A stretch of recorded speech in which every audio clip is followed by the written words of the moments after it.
Bueno, pues como estaba comentándoles, el trabajo que vamos a ver, permítanme un segundo.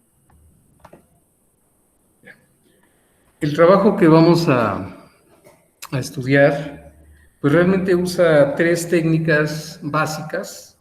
Una de ellas que es la Empirical Mode Decomposition, que más o menos, pues ya con todas las exposiciones que se han venido haciendo, pues seguramente se conoce bastante bien. Otra técnica es lo que se conoce como Support Vector Regression, que es una técnica de regresión basada en un principio muy interesante, y es que es posible hacer regresiones no lineales usando técnicas de regresión lineal si nosotros somos capaces de hacer una transformación de los datos a los que les queremos hacer una regresión, si los proyectamos en una dimensión mayor, o sea, si hacemos una transformación a una dimensión mayor. Este tipo de técnica es bastante interesante y bastante bonita, y se usa muchísimo para resolver problemas de Machine Learning. A mí, bueno, yo honestamente no la conocía. Yo conocía una técnica conocida como la Support Vector Machine, que es una serie de métodos para hacer clasificación. Y bueno, la regresión pues está basada más o menos en los mismos principios de la Support Vector Machine. Y en la primera parte de la presentación pues voy a tratar de darles una idea muy general. Lamentablemente pues no se puede hacer una presentación mucho más estricta, pero lo que sí quiero es mostrarles el texto de donde voy a tomar estas explicaciones. Es el libro de Papadimitrio de Machine Learning. Es este texto, se los voy a hacer llegar de alguna forma.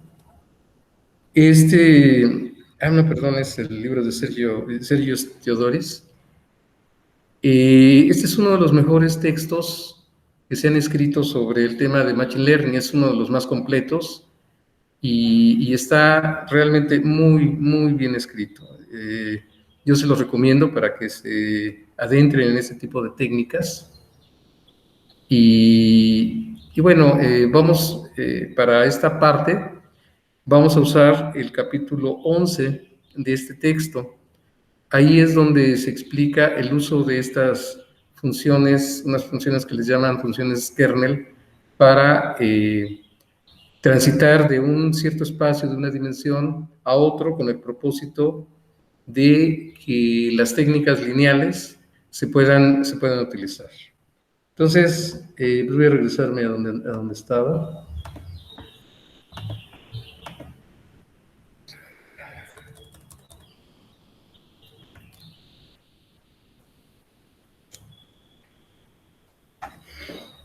Bueno, entonces, este capítulo esencialmente se habla sobre aprendizaje,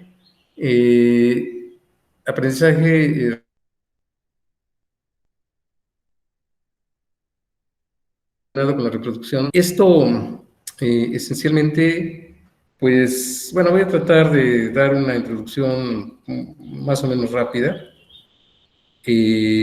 donde, bueno, aquí se hace una relación sobre lo que son los modelos lineales generalizados.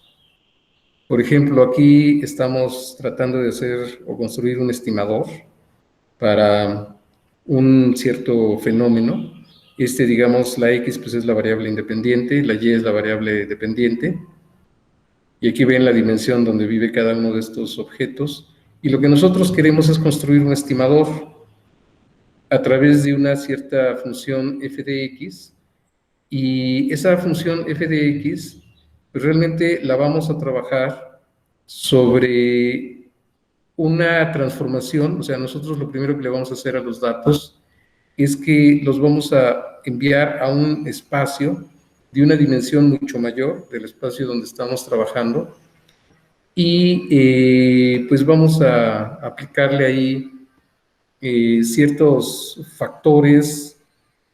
Aquí estamos realmente haciendo un producto interno para poder construir este proceso de estimación.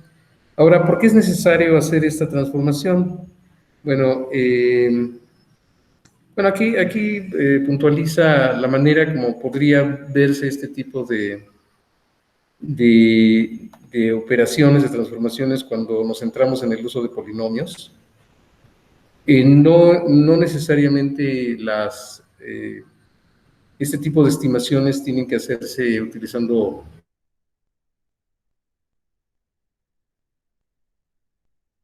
polinomios. Y bueno, aquí habla un poco sobre las funciones que sí tienen que ver con polinomios, habla de algunos de los modelos más interesantes que se han propuesto, pero lo que quiero presentarles es este teorema, el teorema de cobertura, que esencialmente, nos va a explicar más o menos cómo podemos resolver ciertos problemas de clasificación, no tanto de regresión. Primero, quizás sea conveniente que les muestre esta figura. O sea, imagínense que ustedes tienen 4 puntos en el plano, los puntos A, B, C y D. Entonces, algunos de estos puntos representan ciertas características de un cierto fenómeno que estamos observando, y algunas de ellas, pues, pertenecen a una clase y otras pertenecen a una clase diferente. Por ejemplo, aquí podríamos tener datos, vectores de personas, con datos de personas que han dado positivo en cáncer, tienen algún padecimiento, y estas otras 2 personas no tienen ese padecimiento.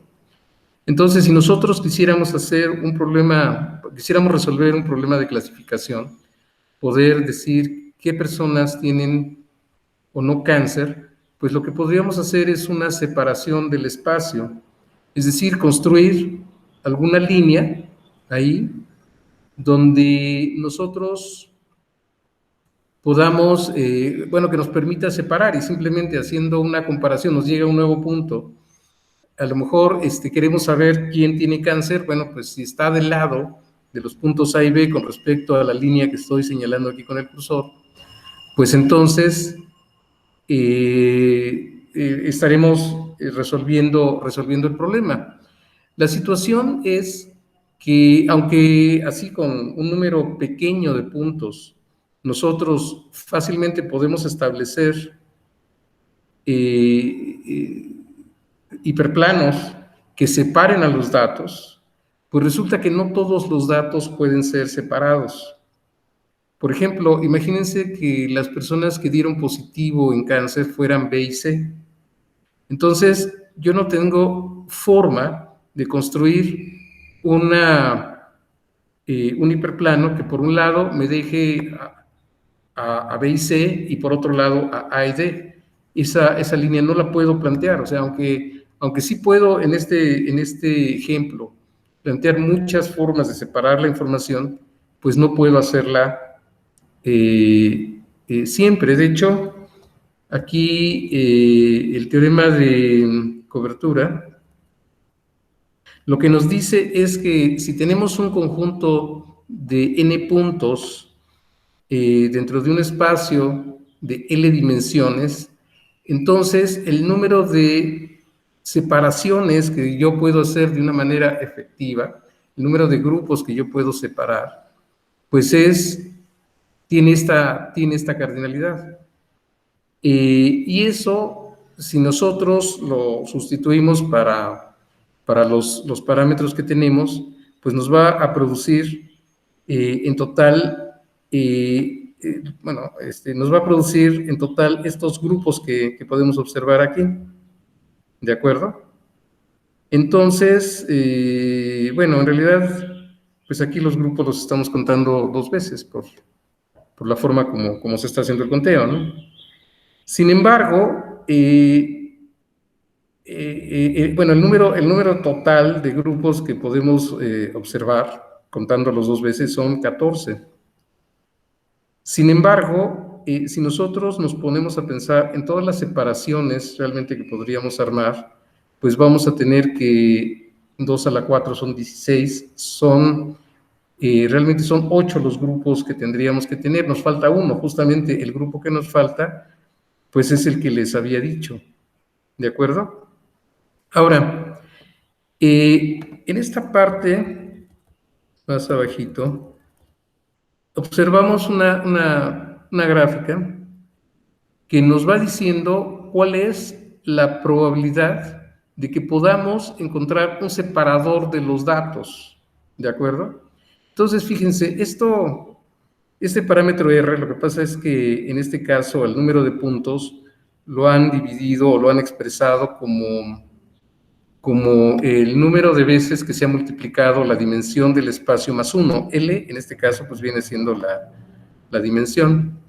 Entonces, se ha hecho en términos de este valor R, pues simplemente para que se den cuenta lo rápido que decae el número de separaciones que podemos armar con los datos que estamos considerando. Fíjense, cuando este parámetro R es cercano a 1, pues prácticamente si la n es prácticamente lo mismo que la dimensión, pues observamos que es casi seguro que podamos construir un hiperplano que separe cualquier pareja de puntos que nosotros queremos separar.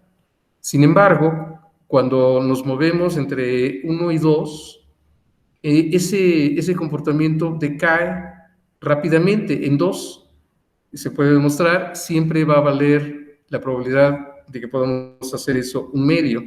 Y ya cuando avanzamos un poco más, pues rápidamente la probabilidad de que podamos hacer la separación, una separación cualquiera, va a decaer hasta volverse 0. Es decir, cuando el número de datos supera a 3 veces la dimensión más 1 del espacio considerando, pues es prácticamente seguro que no vamos a poder hacer la separación.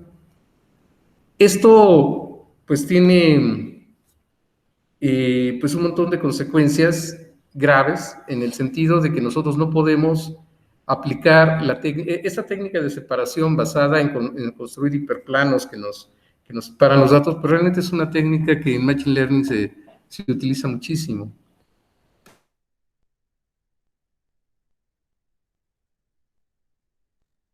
Pero entonces lo que vamos a hacer es cambiar la dimensión. O sea, nosotros vamos a utilizar una función que nos va a permitir hacer una transformación de los datos que estamos considerando hacia un espacio con más dimensiones.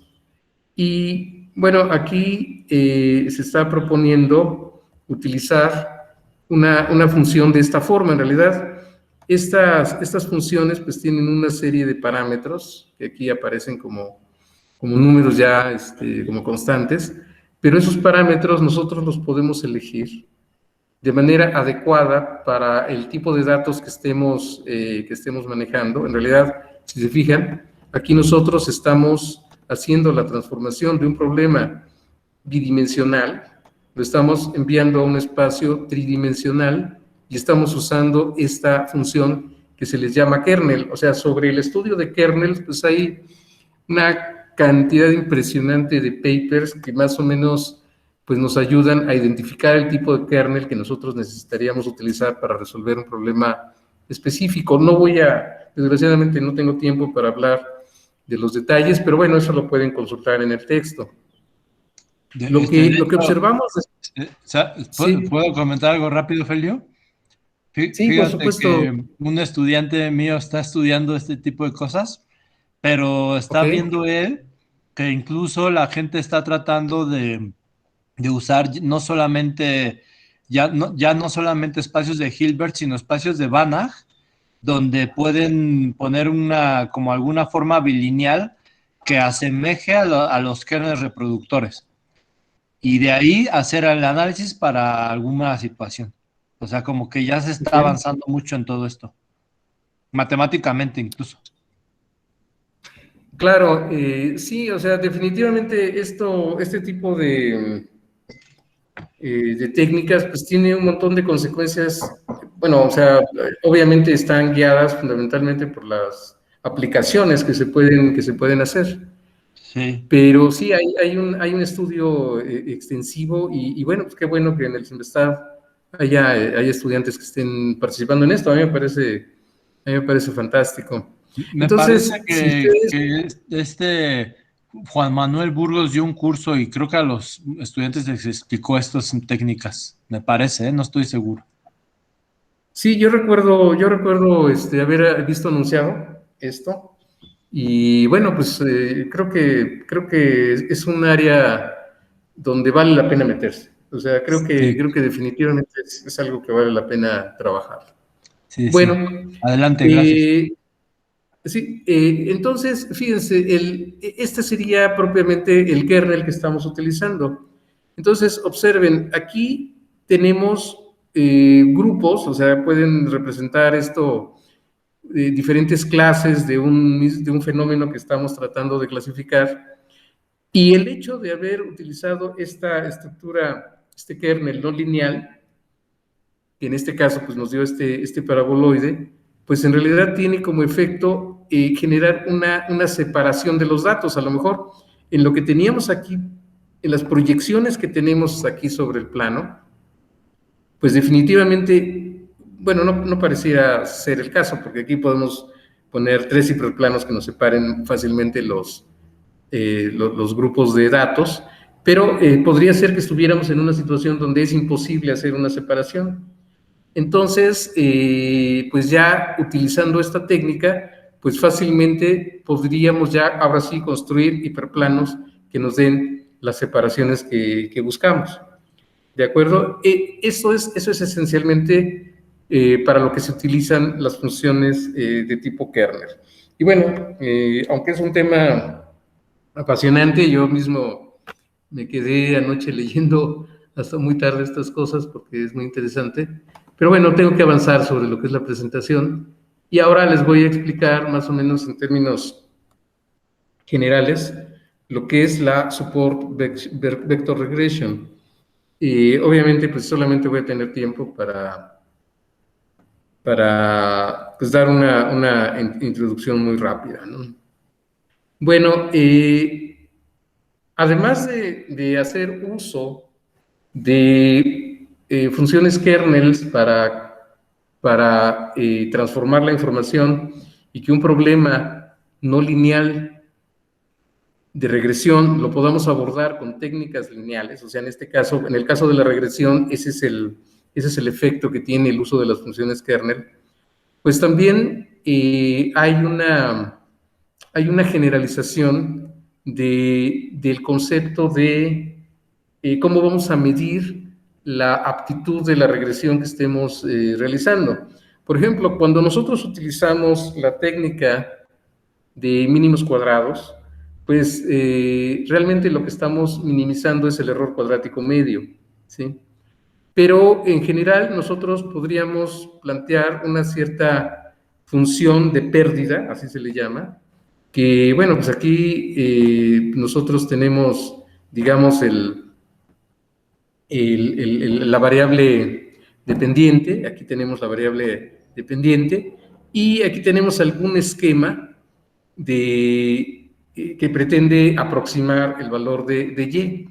Entonces, esta función de pérdida simplemente nos va a permitir determinar, pues, qué tanto la estamos regando, ¿no? O sea, hasta qué punto la aproximación que estamos haciendo no es adecuada. Y simplemente si queremos ver el efecto global de, de lo que estamos haciendo, qué tan bueno o malo es, pues simplemente integramos esta función de pérdida sobre todo el intervalo que estemos considerando y eso pues nos va a entregar una medida de qué tan bueno o qué tan malo fue el proceso de aproximación que estamos realizando. Ahora, en el caso de la support vector regression, en realidad se consideran no solamente funciones de pérdida, como la que ya hemos visto. Bueno, podemos considerar la función de mínimos cuadrados, por ejemplo, que sería esta que está aquí. Bueno, esta sería, bueno, la de mínimos cuadrados es esta, pero cuando el parámetro epsilon es igual a 0.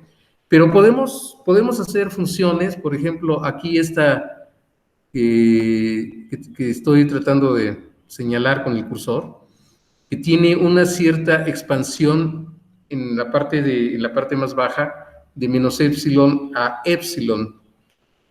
Esa función, déjenme ver dónde está, pues es esta. Es la Epsilon Intensive Loss Function. Y es una función que realmente se utiliza muchísimo en procesos de Machine Learning. O sea, ¿qué significa esto? Bueno, en realidad, imagínense, por ejemplo, que estamos resolviendo un problema en el que queremos aproximar el valor de propiedades, de casas.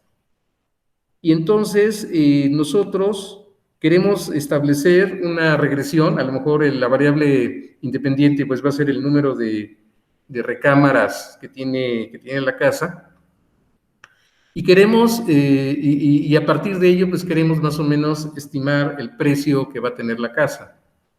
Bueno, quizá si nosotros ponemos una casa, pues no sé cuánto cueste, a lo mejor pues, están por arriba de los 2, 3 millones, ¿no? Así que un error de 50,000 pesos, pues a lo mejor no es tan relevante para nosotros. Entonces, si ese es el caso, pues podríamos poner este intervalo entre menos epsilon y epsilon, lo podríamos poner en 50,000 pesos. Y entonces lo que estamos diciendo es que queremos el mejor esquema de regresión, pero donde realmente no le importe mucho, o sea, que ponga una cierta frontera alrededor, digamos, de la función de regresión, donde realmente la penalización que vamos a incurrir si realmente tenemos un error de esa magnitud, pues no es tan grave. Entonces, esta generalización de las funciones de pérdida, pues es lo que realmente le da mucha mayor flexibilidad y generalidad al modelo de regresión con soporte vectorial, y justamente pues es una de las cosas que se aplican. Esta misma función la utilizan en el paper que les voy a mostrar. Entonces, bueno, nuevamente este es un tema fascinante. Yo creo que me voy a echar todo este capítulo para poder entender mejor las técnicas. Y bueno, finalmente, pues están aquí presentando los modelos lineales que vamos a seguir para hacer la optimización. Y bueno, pues ya finalmente se resuelve, bueno, se presenta, por ejemplo, aquí, más o menos cuál es el problema de optimización que se tiene que resolver. O sea, en general, pues les da problemas de optimización cuadráticos. Son el vector normal del hiperplano que vamos a utilizar para hacer nuestro modelo de estimación. Y bueno, en realidad, pues aquí lo que estamos diciendo es que queremos encontrar el hiperplano que esté lo más próximo al origen. Aquí esta constante nos permite modelar qué tan flaco, qué tan flat queremos que sea este hiperplano donde vamos a estar haciendo nuestras aproximaciones. Y aquí pues están los criterios de optimalidad que le vamos a pedir para garantizar que la función está cumpliendo con los objetivos. Obviamente, pues aquí nos está mencionando de una manera explícita todavía dónde está la función de pérdida. Pero bueno, en la sección que sigue, después de todo esto, pues ahí es donde ya se utiliza la técnica de multiplicadores de Lagrange y se hacen las técnicas, bueno, se logra encontrar la solución y bueno, ya simplemente se da como una receta y nosotros la podríamos aplicar. En el caso del artículo que nosotros vamos a ver en un momento, pues resulta que este modelo no se puede resolver de una manera directa y es un problema de optimización muy complejo. No hay una solución, para el caso del paper no va a haber una solución analítica directa y por eso se utiliza la técnica PCO, o sea, esta técnica que nos platicaba Eduardo la semana pasada, pues resulta que es apropiada para resolver este tipo de problemas. ¿Por qué es apropiada? No se los puedo contestar, pero todo parece indicar que supera las técnicas basadas en redes neuronales, supera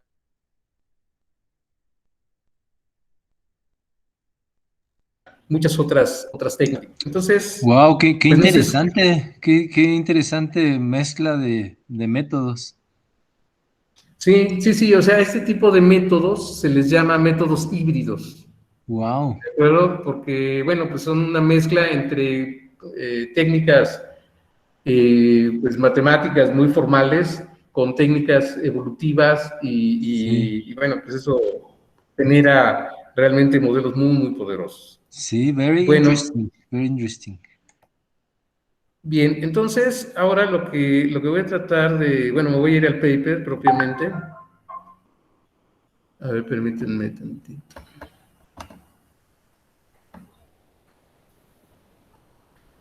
Bueno, nuevamente, pues me gustaría hacer una presentación mucho más detallada, porque realmente el artículo vale la pena. Ya lo tienen, se los mandé al chat, ustedes lo pueden revisar.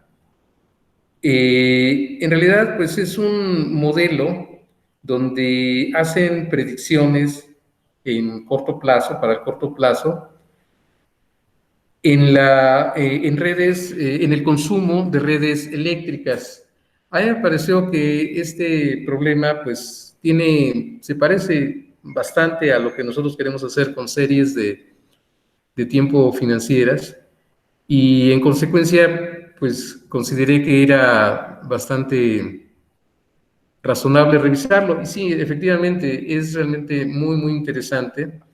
Y entonces, pues aquí más o menos en la introducción, pues se menciona por qué razón es muy importante poder hacer predicciones en cortos plazos del consumo energético. O sea, una buena predicción en el consumo energético, por un lado, pues ayuda a los administradores de las plantas de generación de energía eléctrica, pues a tomar las acciones necesarias para satisfacer la demanda justa. O sea, realmente la energía eléctrica, pues a diferencia de otro tipo de insumos, pues se tiene que producir realmente en la medida que se está demandando. Si se produce de más, pues en realidad esa energía ya no se va a poder reutilizar de ninguna forma.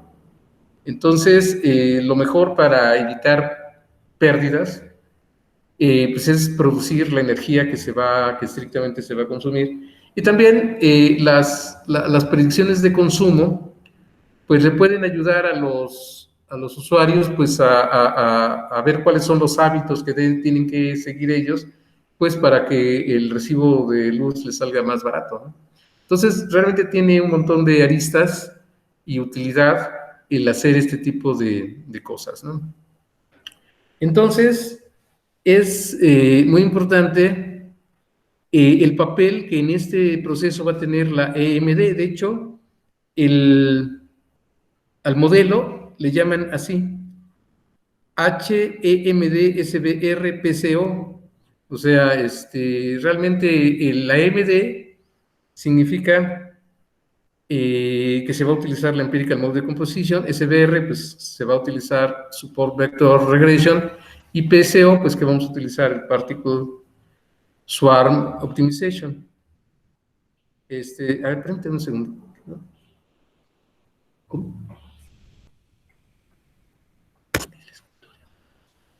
En el permíteme un segundo.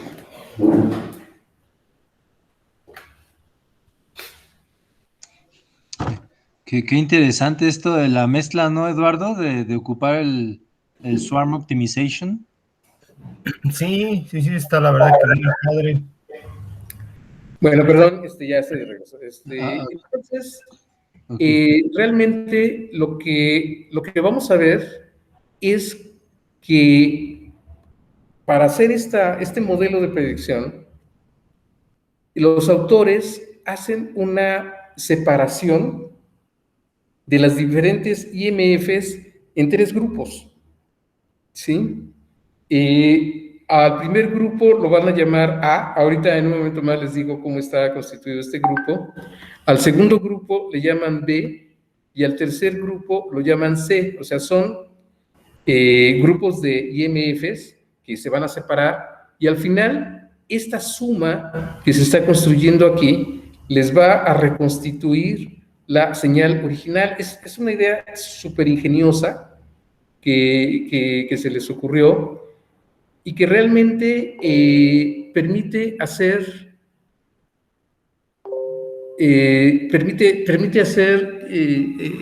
predicciones bastante precisas.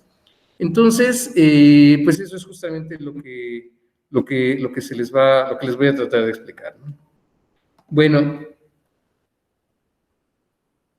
Bueno, aquí hace un resumen bastante completo de técnicas que se han utilizado para resolver este tipo de problemas. Y bueno, pues se han utilizado modelos estadísticos y modelos inteligentes. Dentro de los estadísticos, pues podemos incluir a modelos ARIMA, modelos de regresión, modelos de suavizado exponencial, obviamente el filtro de Kalman y modelos de estimación bayesiana, ¿sí? Ahora, pues dentro de los, bueno, también menciona sobre los diferentes modelos basados en técnicas de inteligencia artificial. Luego hace algunas consideraciones sobre las variables que determinan el consumo eléctrico, habla del gross domestic product y algunos otros elementos que finalmente son utilizados para poder hacer las predicciones. Bueno, hay una enorme literatura, o sea, la predicción de series de consumo eléctrico, pues supongo que debe ser de las cosas más importantes en el mundo, así que pues deben de haber una enorme cantidad de investigaciones. Y luego también llega a esta parte donde habla de varias técnicas similares, técnicas híbridas similares a las que se están aplicando. Y bueno, pues propiamente, aquí es donde explica cómo están conformadas los 3 grupos de IMFs que va a utilizar. Entonces, bueno, a ver, aquí quizá sea mucho más conveniente avanzar hasta la última parte para explicárselos.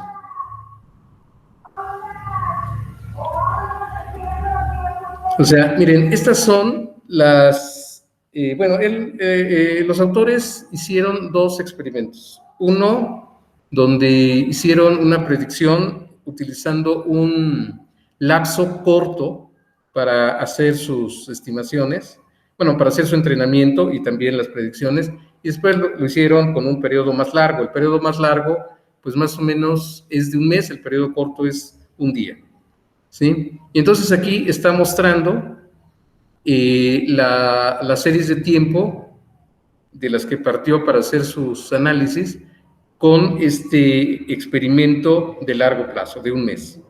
Bueno, entonces, pues aquí observamos las diferentes IMFs que se encuentran de la serie de tiempo de la cual parte, Y entonces, a estas tres primeras series les llama el grupo A, ¿de acuerdo? Que de alguna manera las identifica como el componente random, el componente aleatorio. Luego, aquí están las componentes de frecuencia intermedia que les llama, que las va a considerar en un segundo grupo al que le llama B, ¿de acuerdo? Y luego en un tercer grupo va a colocar pues a todas las IMFs que ya están muy próximas al residuo final. Y eso, a ese grupo le llama el grupo C, ¿de acuerdo? Y entonces va a, bueno, no, perdón, creo que me equivoqué, no es así la clasificación de los grupos, más bien, sí hace esta construcción, a le llama más bien el grupo random, a le llama el grupo de frecuencia intermedia, y esto pues ya es el grupo más bien relacionada con la tendencia final, ¿no? Bueno, y entonces, ahora sí, los grupos hace, digamos, la suma de estas tres que ven arriba, de A, B y C, con estas tres que ven en medio. Y a esa serie le llama A.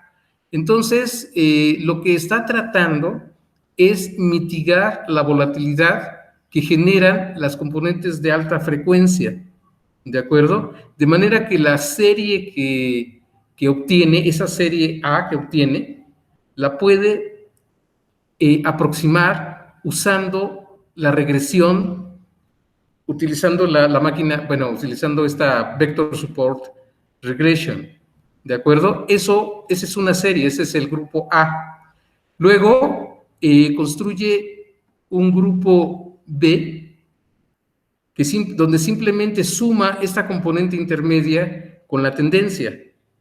Y eso también da una serie de argumentaciones para justificar que le va a quedar una serie que se puede nuevamente aproximar muy bien utilizando la técnica de Support Vector Regression, ¿de acuerdo? Y después, en una nueva serie D, acomoda todas estas series que tienen que ver con la frecuencia intermedia y también las suma y las aproxima utilizando la técnica de regresión que estamos utilizando. Entonces, al final del día, lo que hace es que suma A más B menos C, ¿de acuerdo? Entonces, eso nos va a dar la señal original. Y, sin embargo, lo que está sumando son las regresiones de las tres aproximaciones que se hicieron. Entonces, de esa manera, él obtiene una regresión de la serie original, ¿de acuerdo? Y lo que logró con este tipo de descomposición, pues esencialmente fue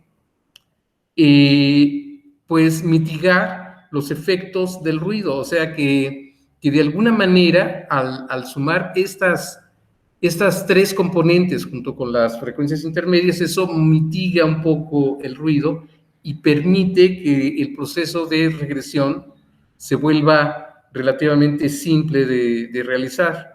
Y lo mismo pasa en todos los demás casos.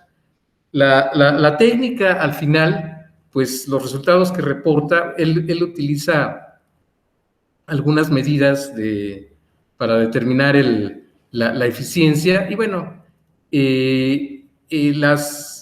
las técnicas que utiliza fundamentalmente es una que se llama MAPE, que es el Mean Absolute Percentage Error, que se define de esta manera. O sea, es una medida para determinar la aptitud de las regresiones que ha realizado, y también tiene the Root Mean Square Error, que es esta expresión que tenemos acá abajo, ¿de acuerdo? Entonces, bueno, con estas dos medidas de aptitud, pues ellos comparan contra una serie de métodos de predicción que vienen reportados en la literatura. Y déjenme ver dónde están los resultados. Bueno, aquí está, bueno, lo que pasa es que esos detalles no se los voy a presentar. Lo que pasa es que el problema de optimización que se genera para resolver los problemas de regresión, pues les da un problema, bueno, les puedo mostrar, a ver si lo encuentro, las ecuaciones del problema de optimización que se resuelven, y ahí esencialmente tiene que determinar 3 parámetros, o sea, tiene que determinar 3 parámetros que llaman sigma, c y e, que son los que esencialmente pues ayudan a identificar cuál es la kernel function que se tiene que utilizar, ¿de acuerdo? Y entonces, pues aquí habla más o menos de cuáles son los parámetros que se obtuvieron para cada uno de de estas 3 componentes en las que se descompuso la señal: el componente aleatorio, más el término medio más la tendencia, y el término medio. Entonces ahí más o menos nos están diciendo cuáles son los parámetros que al final se obtuvieron, y finalmente hace esta operación que les comentaba de hacer la suma de A más B menos C, que nos permite recuperar la señal original, y es lo que al final de la historia se va a utilizar como predictor, ¿de acuerdo? Entonces, pues ya aquí es donde está presentando el resumen de los resultados, y aquí está mostrando más o menos para cada grupo cuáles fueron los resultados de las aproximaciones que presentan. Entonces, esto es el training, o sea, este tipo de algoritmos, como se tienen que determinar ciertos parámetros, se parece mucho a lo que se hace con las redes neuronales, pues tienen 2 fases. Son aprendizaje supervisado, así se le llama. Tiene una fase de entrenamiento donde se utilizan cierta cantidad de datos, y después sigue lo que es la predicción hacia el futuro. Entonces, aquí pueden ustedes observar para el grupo de datos A, cuáles fueron los resultados tanto en el entrenamiento como en la fase ya donde se prueba la predicción. Y bueno, pues al menos en las grafiquitas, pues los resultados se ven bastante próximos.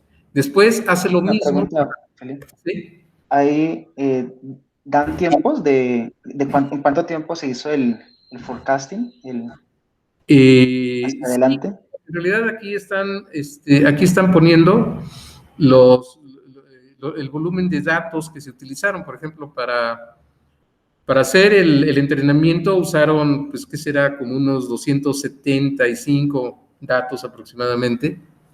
Y ya en la fase de predicción, pues están haciendo predicciones hasta 45 periodos hacia adelante. O sea, aquí las series de tiempo están divididas por media hora. O sea, durante las 24 horas del día se van haciendo las mediciones del consumo energético. Esto se hizo en Australia, y se va produciendo las series de tiempo que se van a utilizar. Entonces, cada uno de los datos que aquí se están considerando, pues corresponde a periodos de media hora. Ajá. Y más o menos esta es la conformación tanto del training como del forecasting. ¿De acuerdo? Bueno, lo mismo se hace para... Bueno, lo interesante en las series es que no se ve una presencia demasiado significativa del ruido. O sea, que realmente al haber hecho este tipo de división, se está mitigando de una manera sustantiva el ruido. Bueno, aquí tenemos lo mismo para el caso B, y aquí tenemos para el caso del grupo C. O sea, aquí es donde están realmente las componentes de frecuencia intermedia. Aquí sí observamos una cierta separación de los datos pronosticados con respecto a lo que en la realidad pasó. Sobre todo entre 35 y 40, observamos que hay una discrepancia más o menos importante, ¿sí? Y lo que vemos en la última gráfica, pues son los resultados, pero ya de la suma de A más B menos C.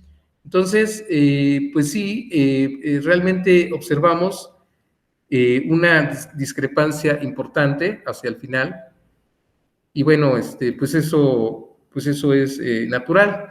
Y ya cuando, bueno, aquí está lo que se hizo para el otro, creo que, no, perdón, esto fue para el periodo, para el experimento en un periodo corto, y este es para el experimento en un periodo más largo, ¿de acuerdo? Entonces, si se fijan en el periodo largo, pues se utilizaron algo así como 750 datos en la fase de entrenamiento, y se hizo una predicción más o menos a 350 datos hacia el futuro. Bueno, se presentan las mismas gráficas y, bueno, aquí como estamos hablando de un periodo mucho más largo, pues observamos, sobre todo en esta última gráfica, que es la que corresponde a la reconstrucción de la IMF original, pues sí nos encontramos con una discrepancia bastante significativa. ¿De acuerdo?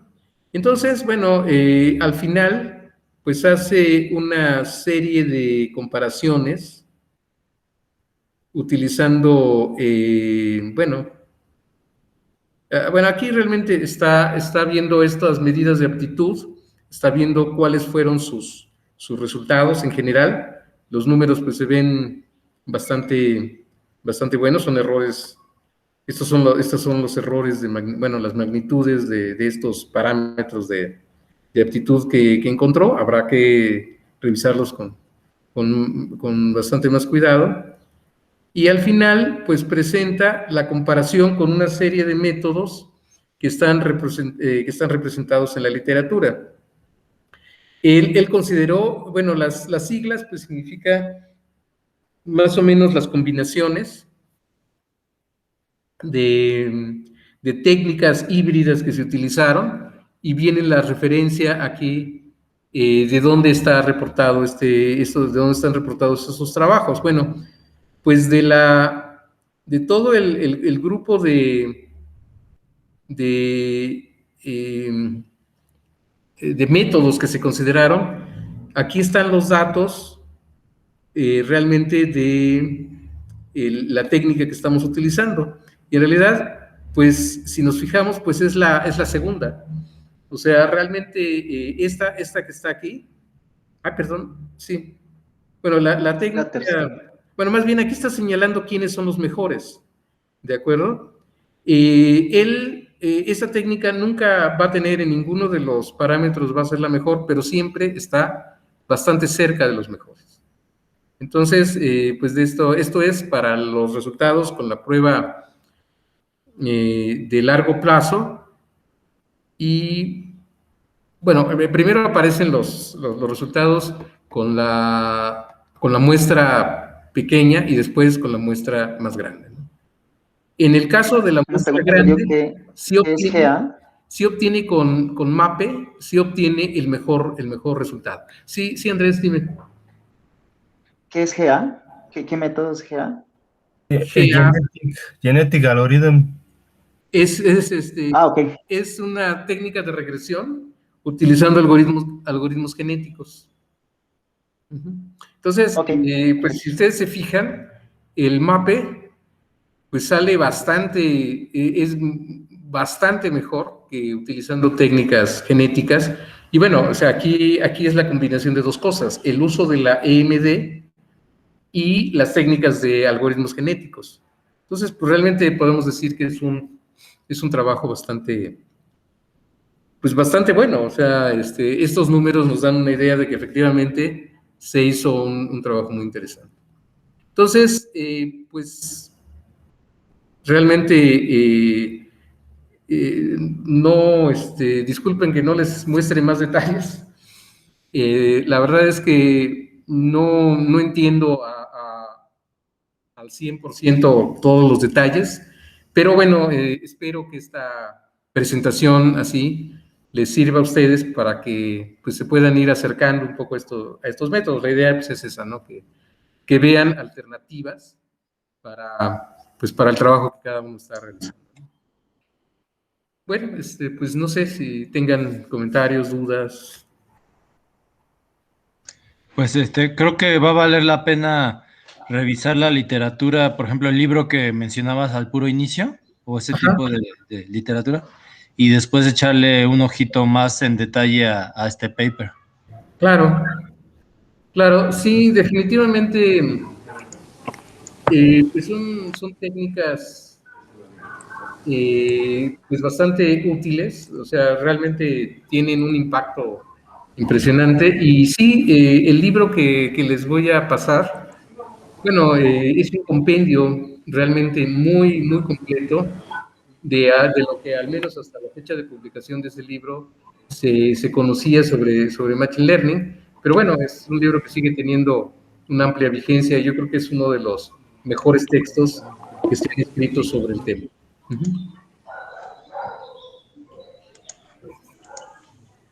Sí, efectivamente ese texto tiene, pues es como modular, ¿no? Como que cada uno de los capítulos se puede incluso leer por separado, aunque yo creo que es recomendable hacer una leída general, pero lo que tiene particular es que al principio empieza casi como de licenciatura todos los temas, muy básico, muy de lo que uno necesite e ideas generales, ¿no? Que es lo importante. Y casi que el mismo capítulo lo puede llevar a uno hasta la frontera del conocimiento de cada uno de los temas. Entonces lo presentan bastante bien, es como modular y se puede acceder a distintos temas, ¿no? Al final está lo de Machine Learning, ¿no? Creo. Pues igual Pero sí, muy recomendable. Podemos hacer un recorrido por el texto más o menos para que vean todo lo que hay, porque sí, creo que es una fuente muy rica de métodos y sí, creo que vale la pena, pues no sé, igual a lo mejor, pues ahora que tú mismo, Andrés, nos vas a hablar sobre Machine Learning, pues a lo mejor podríamos hacer una visita por algunos sería imposible realmente hacer una visita detallada, pero bueno, yo creo que sí es muy, muy importante, ¿no? Bueno, al menos la copia pirata que tengo es de 2015, o sea que yo creo que en estos años pues han ocurrido bastantes avances significativos. Y bueno, pues a ver si quieres, Andrés, tú mismo que conoces más el texto, pues venos dando, yo me dices si le voy avanzando, y tú venos dando una idea de todo lo que se está viendo, ¿no? Bueno, pero también hace como 3 años fue que lo leí, pero sí podemos ir avanzando. Por ejemplo, ahí en probabilidad empieza desde lo muy sencillo, ¿no? Desde variables aleatorias y hace una evolución rapidísima hasta procesos estocásticos, hace que en 40 páginas. Entonces, como que asume, ¿no? Que uno debe saber algo de eso. Y bueno, entonces finaliza con convergencia estocástica y tiene problemas incluso, ¿no? Entonces funcionaría también bastante bien como Un libro de libro texto. académico, ¿no? Uh-huh. En el otro, ¿qué está el otro? El capítulo 3. De aprendizaje paramétrico, ¿no? Bueno, es en general muchas cosas que tienen que ver, bueno, habla en general de qué se trata el Machine Learning, sobre regresión y clasificación, y habla un poco de estadística, ¿no? Esa parte, el 3.8, donde habla de regularización, es un concepto bastante importante. Si recuerda lo que mostró usted, que había que minimizar, que había una norma al cuadrado de los parámetros del plano, Uh-huh. Sí, de teta al cuadrado, viene de esa parte de regularización. La regularización se llama regularización de Tikhonov, y en esa regularización sirve como para hacer más general el modelo, ¿no? Que no se sobreajuste el modelo, que no entremos en algo de overfitting, Y entonces sirve un poco para eso la regularización. En el caso específico, cuando se está haciendo support vector, en general máquinas de soporte bacterial, ese factor de regularización lo que hace es tratar de separar los dos conjuntos que van a ser linealmente separables, no solamente separarlos, sino encontrar una dirección de tal forma que el margen entre los dos grupos sea lo más amplio posible. Entonces, el tema de regularización es bastante importante en esto de Machine Learning y pues en general, o sea, todo el libro creo que al principio son cuestiones como clásicas sobre estadística y ya al final del libro es donde empieza la parte que tiene que ver con Machine Learning, incluso hay métodos de reducción de dimensionalidad en capítulos posteriores, ¿no? Bueno, aquí hablan de estimación sesgada, insesgada, de estadísticos suficientes, la cota de Kramer-Rao que hablaron hace también, Felio habló hace rato, cuando presentó el problema. Bueno, en una parte hablaba sobre la cota de Kramer-Rao, y pues si quiere vaya avanzando y vamos así viendo como un vistazo general. Rápido, bueno, habla de la maldición de la dimensionalidad. Es tipo de estimación cuando se considera el error cuadrático. Y después cuando... creo que más adelante.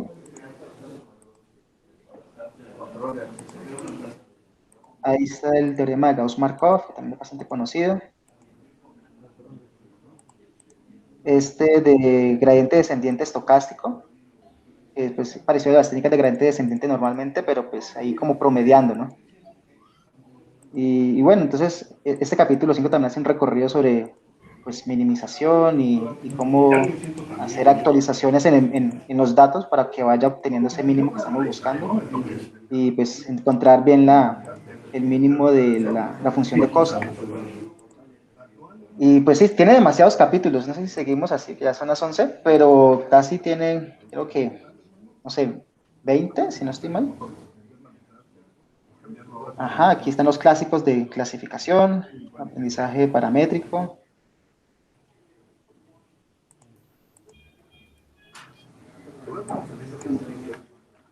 Este es bastante importante porque hay ciertos conceptos de aprendizaje que a veces es muy conveniente cambiar la norma.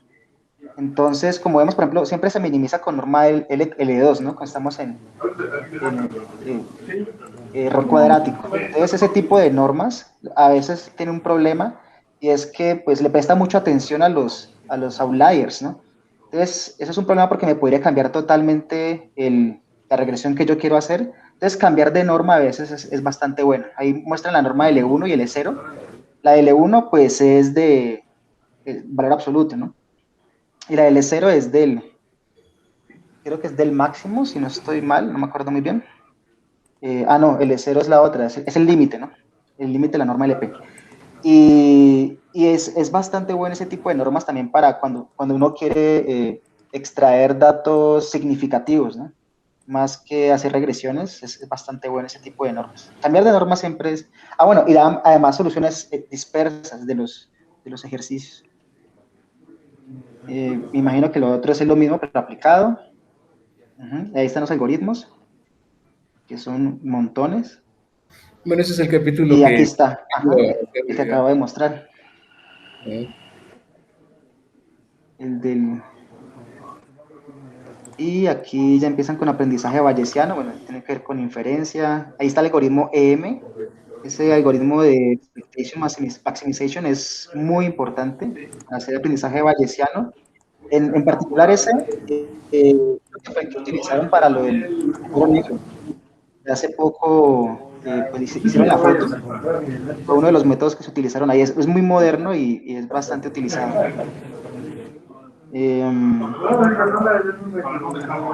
Bueno. Sí, de ese detalle pues ya no me acuerdo tanto. Bueno, métodos Monte Carlo, tuvo un capítulo global de eso que vemos la importancia. Y de esto, pues, métodos que tienen que ver con teoría de gráficas. Y pues no me acuerdo mucho de detalle también, pero pues está todo lo tiene que ver con teoría de gráficas. Hay dos. El filtro de partículas Filtro de es partículas una también alternativa. está. Y hacen Yo un sé. apartado especial para el de Kalman, ¿no? Ujú, ujú.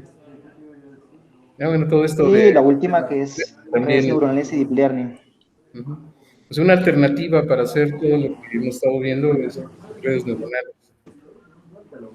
Sí, y después de este redes neuronales, sigue lo de dimensión de la, Reducción de de la dimensión. dimensionalidad. Ujú. Ujú. Y están los clásicos, ¿no? Está PCA, que es el 19.3, pero están los otros que también son bastante importantes. Ese de ICA, Independent Component Analysis, es muy importante y además, o sea, si el de componentes principales se encuentra componentes no correlacionadas, este se aproxima más a encontrar componentes independientes. Entonces, es bastante importante este, es muy, muy bueno. Y aquí empiezan a combinar cosas de Machine Learning al final con reducción de la dimensionalidad. Entonces también aparecen kerneles distintos, por ejemplo, kerneles que datos puedan estar, por ejemplo, en una dimensión superior en forma de toro, por ejemplo, ¿no? Entonces, ¿cómo hacer ese tipo de aproximación a eso? Es un libro bastante interesante. Creo que siempre se aprende mucho. Bueno, pues muchas gracias, Andrés. Pues no sé si quieran hacer otro comentario. Creo que ya no tenemos Este, tiempo. Ferio, ¿Sí? a lo mejor lo puedes arrastrar al Sotero. ¿El libro? Sí, Sí, lo voy a poner ahí y también se los voy a, bueno, se los voy a mandar ¿cómo se llama? Por correo, porque, o les voy a mandar la liga, lo tengo en Google Drive, les voy a Ah, ok. mandar también la liga para que, pues ya Ujú. sea por uno u otro camino, lo puedan tener. Creo que es un libro que vale muchísimo la pena tener a la mano. Bueno, pues no sé si hay algún otro comentario. No, pues gracias, Feliu. Está muy interesante. Yo también tengo que sentarme a analizarlo, leerlo con calma. Pero pues sí, se ve padre. Bueno, pues entonces la próxima reunión va a correr justamente a cargo de Andrés y pues va a ampliar un poco las ideas de Machine Learning. Entonces, pues ya más adelante les haré el anuncio exactamente de qué es lo que nos va a presentar. Pues les agradezco muchísimo a todos su presencia, que estén muy bien y nos vemos la próxima sesión. Gracias. Gracias, Feliu. luego, Hasta muchas luego a gracias. todos. Gracias, Bye. hasta luego. Gracias, Bye. muchas gracias. Isabel, ¿te puedes conectar por Zoom, por favor? Sí, sí, sí. Gracias. Bye, Nos bye a vemos, todos. Manuel. Hasta luego, Bye. Carlos. Hasta luego. Bueno, la verdad fue tremendo. Yo no sabía ya qué hacer porque no entendía nada. Es complicado. Y en estos días también yo me puse un tema así que, bueno, nada más ayer, ¿no? Que estábamos viendo lo de teoría de la medida y yo un momento que estaba perdido. Pero sí, es de entrenamiento de nuevo, ¿no? Sí, sí, sí, sí. Pero bueno, espero que les haya quedado más o menos, que les haya quedado el saborcito de lo que se está haciendo en el paper. Pero bueno, pues yo la verdad, como Está te súper decía, bueno. ¿perdón? Sí, está muy No, que bueno. está muy bueno. Sí, sí. Pues yo creo que deberíamos implementarlo. O sea, yo sé que no van a ser enchiladas, porque son muchas cosas que tenemos que aprender. Digo, hay mucho software, todo, yo creo que más o menos ya hay bibliotecas que contienen todo este material, pero pues sí hay que entenderlo, ¿no? No se trata, como tú mismo decías ayer, de usar las cosas como caja negra, ¿no? Realmente hay Sí. que ver con mucho cuidado. Pero pues Yo creo, sí. sí, yo creo que estaría bien como modelar los problemas más genérico, ¿no? Como si fuera módulos. Como que Ujú, vamos a agarrar esto y aquí vamos a descomponer en señales. ¿Eso qué ujú, significa? Que podría ser wavelet, podría ser empirical mode, podría ser Fourier, o sea, como que un módulo, ¿no? Como que sabemos que tenemos que hacer esto. Después tenemos que clasificar, por ejemplo, y tener dentro de cada uno de esos módulos varios algoritmos, ¿no? Que podamos simplemente cambiar de un algoritmo a otro o ir eh, recorriendo esos algoritmos como para encontrar una mejor configuración. Porque es que realmente es mucho de lo que se hace en esos métodos híbridos, ¿no? Como que al final utilizan un algoritmo, pero porque fue el que conocieron, ¿no? Pero hay una cantidad impresionante para cada una de las tareas